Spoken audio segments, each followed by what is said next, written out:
February is not just another month. It is the turning point of 2026. The astrology we're moving through right now is rare, high impact, and deeply destabilizing in a way that quietly but permanently changes the trajectory of your entire year, whether you're consciously choosing it or whether it's choosing you. Between our first annular solar eclipse in Aquarius, the long-awaited Saturn-Neptune conjunction in Aries, and Mercury stationing retrograde in Pisces, February is absolutely packed with wild-card moments, sudden pivots, and fated transitions we never could have planned for. This is not subtle astrology. This is trajectory-changing astrology. In this video, I'm going to walk you through exactly what's happening this month, how to navigate it, and what it means for all 12 sun, moon, and rising signs. And if you haven't already, make sure you're subscribed. I post a new astrology forecast every Saturday, and with energy like this, you'll want the updates. Now, let's get into it.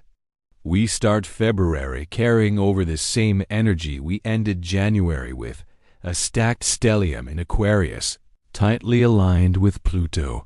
We have Pluto, Mars, the Sun, Mercury, Venus, all concentrated in the sign of Aquarius, the sign of systems, technology, collectivism, and the future.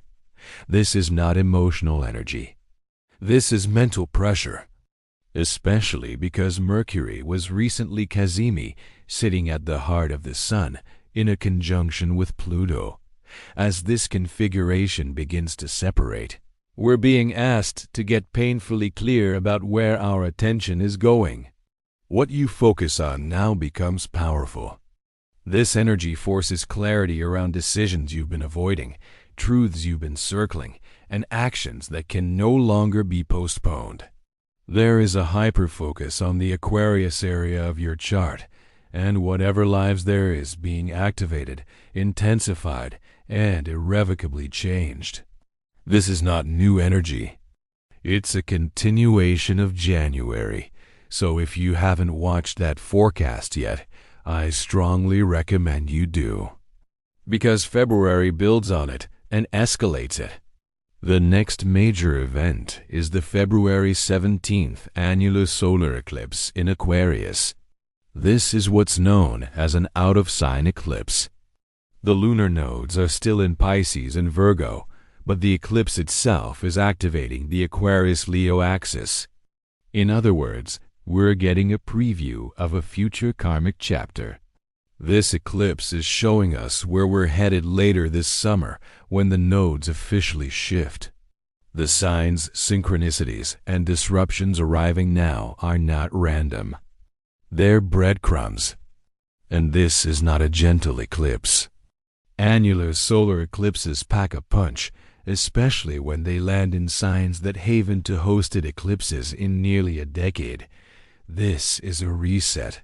A brand new beginning in an area of life that hasn't been touched in 18 years. And to make matters more intense, this eclipse is conjunct Mars and squaring Uranus. This is the shock and awe moment of the month. Something arrives abruptly, unexpectedly, with no warning. Plans change, decisions are forced, and pivots happen fast. This energy is disorienting, but it's happening for a reason. Something must realign now to prepare you for what's coming later this year.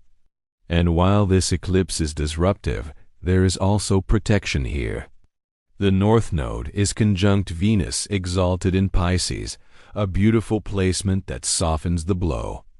This alignment brings grace, support, and unexpected help that prevents worst-case outcomes. You may not like how things unfold, but you'll be glad they did. Then, on February 20th, we reached the moment astrologers have been tracking for years, the exact Saturn-Neptune conjunction in Aries. This is not a single event. It's a massive reset point. Saturn dissolves old structures. Neptune erases illusions. and Aries demands a new beginning. We've been feeling this build for months, even years. Confusion, disillusionment, and the sense that something fundamental is breaking down. What no longer works cannot be carried forward. This conjunction marks the beginning of a brand new collective chapter, and a deeply personal one. It won't feel clear yet. It won't feel comfortable. But it will feel inevitable. This energy will shape the next 30-plus years of your life in subtle but lasting ways, and just as if that weren't enough, on February 23rd, Mercury stations retrograde in Pisces, the sign of its fall. This is the first of 3 water sign Mercury retrogrades in 2026. Logic gives way to intuition. Linear thinking dissolves. Meaning comes through symbols, dreams, and impressions instead of words. Mercury is retrograding in close conjunction with Venus, which softens communication and makes this a deeply reflective, creative, and spiritually significant retrograde. But clarity? That comes later. Right now, thoughts are idealized. Perception is filtered through rose-colored glasses. Misunderstandings are more likely. What does come through during this retrograde is fate. Because Mercury stations direct in March, conjunct the North Node, everything revisited now is guiding you toward alignment. So what does this mean overall? February isn't light. It isn't easy, but it is meaningful. The most intense period centers around February 17th through the 20th, when eclipse energy, Uranian shocks, and Saturn-Neptune all converge. The key is awareness, not control. You can't manage the chaos of the world right now, but you can regulate yourself. Focus on what you can influence. Protect your nervous system. Make grounded, intentional choices, especially when things feel unstable. Because what shifts this month is setting the tone for the rest of 2026. Now, before we move into the forecast for all 12 signs, a quick reminder. Listen to your rising sign first, then your sun, then your moon. That gives you the most accurate picture of how this month will land for you. All right, let's get into the sign-by-sign forecast.